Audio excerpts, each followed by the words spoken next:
Hi, today is March 25th, 2023, and here are my poems for the day. The first one is poem number 499 for the year, Robert the Bruce. On this day in 1306, Robert the Bruce was crowned King of the Scots. I could tell you all about Bruce the Robert and Bruce the Bruce and Robert the Robert, but I can't tell you a goddamn thing about Robert the Bruce. I barely remember Braveheart, and I just don't feel like going down internet Robert holes to learn more about Rabbit the Bruce. Maybe next year. Poem number 500, Elton the John. On this day in 1947, Reginald K. Dwight was born. He would later be crowned Elton the John, King of the Toilets. Hey, wait a minute, I like Elton John. I should take that back. Okay, fine. He was never crowned king of anything, but in 1998 he was knighted. Fun fact, when he was knighted, he was introduced as Mr. John Elton. Another fun fact, the last person to be knighted by Queen Elizabeth II was Williams the John.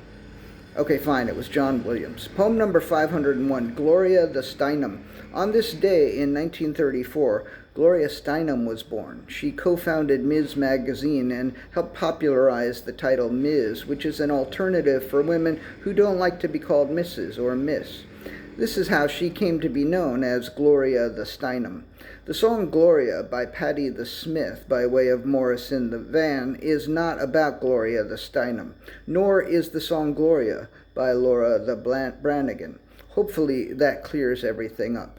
Poem number 502, Aretha the Franklin. On this day in 1942, Aretha Franklin was born.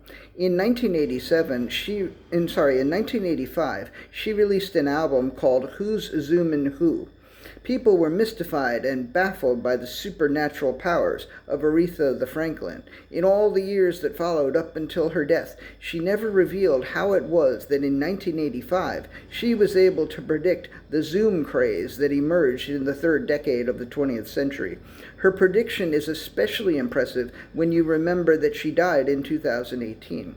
Because of her mystical ability to see the future, and also because of her incredible singing voice, she will forever be known as Aretha the Franklin. Poem number 503, Sarah Jessica the Parker. On this date in 1965, Sarah Jessica Parker was born. While she is probably best known for her work in the HBO series Sex and the City, she received her title of Sarah Jessica the Parker when her head and the head of her chihuahua were successfully switched by visitors from the planet Mars. Although the visitors had actually come to attack this planet, the chihuahua human head switch proved to be a great advance for science.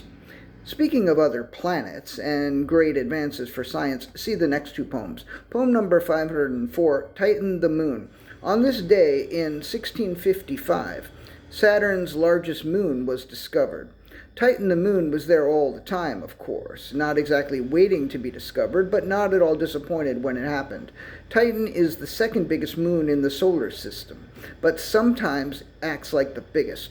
Titan is also the only moon with an atmosphere and has kind of an air of smugness about it. Titan has been quoted as saying, "I wonder what it would be like to have a moon that doesn't have an atmosphere, you poor stupid bastards." But if you ask me, it's Titan the Moon who is actually the stupid bastard. Poem number 505, Gordon the Moor. Yesterday, Gordon Moore passed away. He is known for Moore's Law, which was a prediction that the number of transistors that could be placed on a silicon chip would double at regular intervals. He turned out to be as prescient as Aretha the Franklin. His law held up for decades. On the other hand, in the early days of Intel, a company he co-founded, an engineer came to him and suggested that Intel ought to build a computer for the home. Moore asked the engineer, what the heck would anyone want a computer for in his home? After Apple and several other companies came out with computers for the home, Gordon Moore was known to have repeatedly said, "derp." Despite this lapse, he had a big hit with Moore's Law, and he became Gordon the Moor. Gordon the Moor, Gordon the Moor, billionaire philanthropist, dead at 94. Poem number 506, No Tea. I accidentally had no tea yesterday. I made the tea, then meditated, then wrote the poems, then recorded them, then went on about my day. And in the late afternoon I saw the tea sitting there, and today too I meditated and then started writing, and only when I got to this poem did I have any tea. I used to take in so much caffeine. Now I often only have a single cup of tea in a day, and no coffee for almost 2 years. But yesterday I had no tea at all. The more I type the phrase no tea, the more I am reminded of an ancient Chinese philosopher. Let me look him up and see where that gets me. Poem number 507, Mo Tea.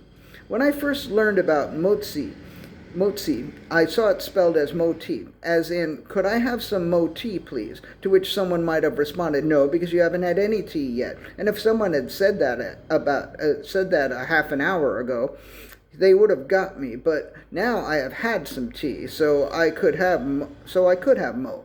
I will have some mo tea and then tell you about mozi. Poem number 508, Mozi.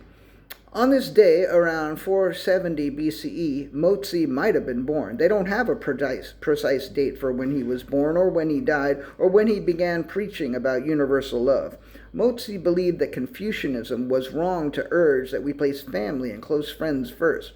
Rather than doing that, said Mozi, one should try to love everyone as equally as possible. Even assholes, people would ask Mozi, and Mozi would say yes, even assholes. It was kind of a radical idea. It may well be that Mozi's idea that family should not come first sprang from the shitty way that his parents treated him. As a result of that experience, he could have come up with the concept of universal hatred. Instead of love everybody, including assholes, he could have been like, fuck everybody, everybody is an asshole. So thank you, Mozi. You turned lemons into lemonade. The next time I have some Mo tea or an Arnold Palmer, I will think of you. And the last poem for today is poem number 509, Solution. I was feeling a little like I was cheating myself a bit. I felt like I didn't have it in me, I had no idea, so I just looked up what happened in history and whose birthday it was today, and I feel like I just bullshitted. And then I thought maybe some tea would help, so I had some, and then I had some Mo, and I feel as though that helped. I think out of today's 11, there may be one or two decent ones, or maybe all of them are good in their way. I don't know. I thought the best thing I created this week was number 493, because I wrote chords with it, and I thought I sang it well, but nobody said nothing about it, which kind of bummed me out. The solution was for me to have tea. The solution today was for me to have tea and then some more tea. But the solution in general is for me to keep going, and then to keep going, and then to keep going. And now I'm done. Thank you. I appreciate you. And yeah, thank you.